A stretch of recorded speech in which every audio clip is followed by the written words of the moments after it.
ቅዱስ የሁሉ ነገራችን መሰረት ነው። የምግባርም የዶክትሪንም የአስተሳሰብም የሞራልም የሁሉ ነገራችን መሰረታችን የስልጣን መሰረታችን መጽሐፍ ቅዱስ ነው። ይሄን አርጊው ለማድረግ እንሞክራለን። ይሄ ስልጣን ብለን የምንነሳበት ነው። ቤዚስ ኦፍ ኦቶሪቲ ይባላል በእንግሊዝኛ። አንዳንድ ጊዜ ኦቶሪቲ ስለሱ ለማየት እንሞክራለን። ቀጥሎ ይሄ አሁን መጽሐፍ ቅዱስ ነው የበላይ ባለስልጣናችን ስንል እርግጠኛ መሆን አለብን። መጽሐፍ ቅዱስ ነው የበላይ ባለስልጣናችን ስንል ሁለተኛ መሰረታዊ ነገር አብረን እንድናየው ማስበው ዛሬ ስለ መገለጥ ነው። ስለ መገለጥ ነው። ሬቨሌሽን ነው። ምን ማለት ነው? ሁለቱን ለማያያዝ ያህል መጽሐፍ ቅዱስ ነው የኛ አልቲሜት ኦቶሪቲ፣ የኛ የመጨረሻ ባለስልጣን። ልክ ነው ልክ አይደለም የሚለን መጽሐፍ ቅዱስ ነው የምንልበት ምክንያት የእግዚአብሔር መገለጥ ስለሆነ ነው። ሬቨሌሽን ኦፍ ጋድ የእግዚአብሔር መገለጥ ስለሆነ ነው። እሱን ለማየት እንሞክራለን። ምክንያቱ ይሄ ነው። መጽሐፍ ቅዱስ የእግዚአብሔር መገለጥ ነው። እግዚአብሔር የሰጠው ሬቨሌሽን ነው። እሱን ለማየት እንሞክራለን። በሶስተኛ ደረጃ መገለጡ ግን ብዙ አይነት መገለጥ ስላለ፣ ብዙ አይነት የመገለጥ አመጣጥም ስላለ መጽሐፍ ቅዱስ የተጻፈ መገለጥ ነው። የተጻፈ መገለጥ ነውና ይሄንን የምናይበት እስትንፋሰ መለኮት ይባላል። እንግዲህ እነኚህን ቃላት መልመድ አለባችሁ። ምንም ምርጫ የላችሁ። እስትንፋሰ መለኮት፣ እስትንፋሰ እግዚአብሔር ነው መጽሐፍ ቅዱስ ነው። that's a process። አሁን ፕሮዳክቱ ሬቨሌሽን ነው፣ የእግዚአብሔር መገለጥ ነው። ግን እንዴት ነው ይሄ ሬቨሌሽን የመጣው? እንዴው ዱብ ነው ያለው ወይ ከሰማይ ዱብ ነው ያለው? ምክንያቱም የአንዳንድ ሃይማኖቶች መጽሐፍት እንደዛ ናቸው ተብሎ ይታመናልና ዱብ ነገር ናቸው እና ዱብ ነገር አይደለም። ከሰማይ ነው የመጣው፣ ግን ዲፍረንት ወይ ነው የመጣው። ያ መንገድ ምን ይባላል? ኢንስፒሬሽን ይባላል። ያ መንገድ ምን ይባላል? እስትንፋሰ መለኮት፣ እስትንፋሰ እግዚአብሔር ይባላል። እንትን እኮ ነው፣ ግልጽ ነው እኮ የእግዚአብሔር እስትንፋስ ማለት ነው። መጽሐፍ ቅዱስ የእግዚአብሔር እስትንፋስ ፕሮዳክት ነው።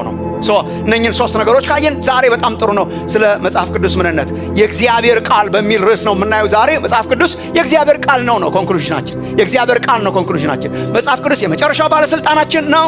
ቢካዝ የእግዚአብሔር መገለጥ ስለሆነ የመገለጡ አይነት ደግሞ በኢንስፒሬሽን በኩል ነው የመጣው። በእስትንፋሰ መለኮት ፕሮሰስ በምንለው ነው የመጣው የሚለው ማለት ነው። ስንጨርስ በያዝነው መጽሐፍ ተደንቀን ብንጨርስ ነው ጸሎቴ። ይሄ እኮ ድንቅ ነው። መጽሐፍ ቅዱስን የምታዩበትን አተያይ አይቼ ስለ መንፈሳዊ ሕይወታችሁ መንገር ይችላል። ሰው መጽሐፉን የሚይዝበት ሁኔታ የሕይወቱን ሁኔታ ይወስናል። ይሄ ሰውዬ ረጅም ይዘልቃል ወይስ አይዘልቅም? ይሄን እንዴት ታየዋለህ? የእግዚአብሔር ሕዝብ የመጽሐፉ ሕዝብ ይባል ነበር ጥንት። የብሉይ ኪዳን ሕዝብ እግዚአብሔር መጽሐፍ የሰጠው ሕዝብ ነበር የሚባለው። the people of the book ይባሉ ነበር። the people of the book እግዚአብሔር ሐሳቡን ጽፎ የሰጠው ማለት ነው። እና እኛ we are the people of the book የመጽሐፉ ሕዝብ ነን። እና መጽሐፉን የምታዩበት አተያይ፣ መጽሐፉን የምትይዙበት አያያዝ፣ ስለ መጽሐፉ ያላችሁ ኮንቪክሽን፣ ስለምታምኑበት መሰረተ እምነታችሁ ስለተመሰረተበት መጽሐፍ ያላችሁ አስተሳሰብ አይቼ ስለ መንፈሳዊ ሕይወታችሁ መንገር እችላለሁ። እሱን ለማየት እንሞክራለን ዛሬ። ኦሪጂናል ማለት ነው። ቅዱስ መጽሐፍ አንበብ የምንጀምር በጣም ጥሩ ነው። ሁለተኛ ጴጥሮስ ምዕራፍ 1 ከቁጥር 11 እስከ 20 ከቁጥር 16 እስከ 21 ድረስ ያለውን እንድናይ ጠይቃችኋለሁ። ሁለተኛ ጴጥሮስ ምዕራፍ 1 ይሄ ወደፊትም የምታስታውሷቸው ናቸው እነኚህ ቃላት። ለምሳሌ ዛሬ በጣም ብዙ ጥቅስ መያዝ ቢያቅታችሁ፣ ዛሬ ኢንስፒሬሽን ብለን ስለምናስብ በጣም ብዙ ጥቅስ መያዝ ቢያቅታችሁ ሁለተኛ ጴጥሮስ ምዕራፍ 1 አሁን የምናነበው ሁለተኛ ጴጥሮስ ምዕራፍ 1 በተለይ ቁጥር 21ን ዝም ብሎ በቃ በአእምሯችሁ መያዝ። በልቤ ሰወርኩ አይደል የሚለው መጽሐፍ። በቃል አንተ እንዳልበድል ቃልህን በምን የሰወርኩ? በልቤ ሰወር። በልባችሁ የምትሰውሩት ሁለተኛ ጴጥሮስ ምዕራፍ 1 ቁጥር 21 እና ሁለተኛ ጢሞቴዎስ ምዕራፍ 3 ቁጥር 16 እስከ 17 እነኚህ በቃ መሰረታዊ ናቸው ለዛሬው ዶክትሪን። ሁለተኛ ጢሞቴዎስ ምዕራፍ 3 ቁጥር 16 እስከ 17 በጣም ወሳኝ ናቸው። ለመነሻ ያህል ሁለተኛ ጴጥሮስን አንብበን እንጀምራለን። ምዕራፍ 1 ከቁጥር 16 እስከ ቁጥር 21 ዛሬ ሞልቷል፣ ተጨናንቋል። ግን መቆም ከተመቻችሁ ጉድ ተመልሳችሁ መቀመጫችሁ ታገኙት እንደሆነ እንጃ። ሳምበዲ እንዳይዝባችሁ። ሁለተኛ ጴጥሮስ ምዕራፍ 1 ከቁጥር 16 እስከ ቁጥር 21 ድረስ የሚገርሙ መገለጦች ነው ጴጥሮስ የሚናገረው። እያስተዋልን እንድናነብ በጣም የሚገርሙ መገለጦች ነው የሚያነበው። መገለጦች ናቸው አክቹዋሊ እዚህ ውስጥ ያሉት። አንደኛው የእርሱን ግርማ አይተን እንጂ በብልሃት የተፈጠረውን ተረት ሳንከተል የጌታችን የኢየሱስ ክርስቶስን ኃይልና መምጣት አስታወቅናችሁ ይላል።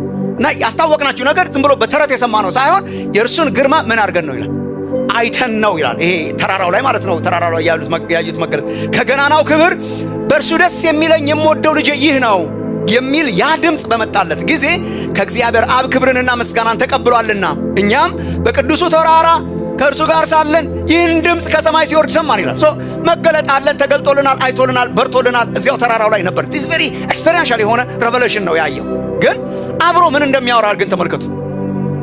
ከእርሱም ይልቅ እጅግ የጸና የትንቢት ቃል አለን ይላል። የትንቢት ቃላትን የሚያጸና ሌላ የትንቢት ቃል አለን ይላል።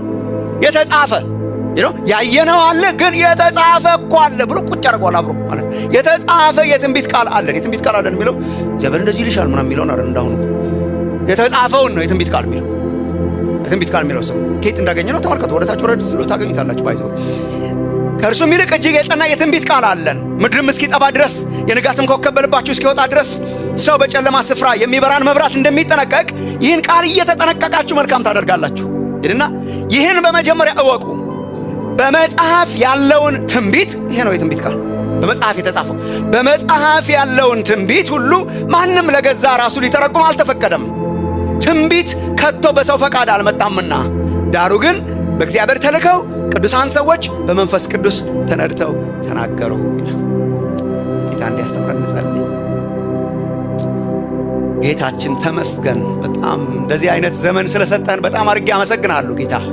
እንደዚህ ቦታ እስኪጨናነቅ ድረስ ጌታ ሆይ እንደዚህ የመሳሰሉ ትምህርቶችን ለመማር አቤቱ እግዚአብሔር ሆይ የልብን መነሳሳት ለቤተ ክርስቲያን ስለሰጠህ፣ ለወንድሞቼ ለእህቶቼ ስለሰጠህ፣ ለወጣቱ ለትልልቅ ሰዎች ስለሰጠህ፣ ወንዶችና ሴቶች ባሪያዎችን በዚህ ስላነሳሳህን እናመሰግንሃለን ጌታ እግዚአብሔር። ኦንላይን በጣም ብዙ ሰዎች አሉ አብረውን የሚማሩ፣ ስለ እነርሱ ሁሉ እናመሰግንሃለን ጌታ ሆይ። እኛ መጽሐፍን ገልጠናል፣ እንድናስተውል አእምሯችንን አንተ ግለጥልን ጌታ። አንተ አብራልን፣ አብርሆት ይሁንልን፣ ራስ አስተምረን። ልጆችሽ ከእግዚአብሔር የተማሩ ይሆናሉ ተብሎ ነው የተጻፈውና የአስተማሪው መንፈስ ዛሬም እንድታስተምረን እንጸልያለን። ደግሞ ስትናገረን የሚቃጠል ልብ ስጠን ጌታ ሆይ። የሚነሳሳ ለአንተ ለመኖር የሚነሳሳ ዲተርምንድ የሆነ ለመተከል ፈቃደኛ የሆነ ህይወትን እንድትሰጠን እጸልያለሁ። እኔን እንድትረዳኝ፣ ወንድሞቼን እህቶቼን እንድትረዳ ሁላችን ላንተ አሳልፈን እንሰጣለን በጌታ በኢየሱስ ክርስቶስ ስም።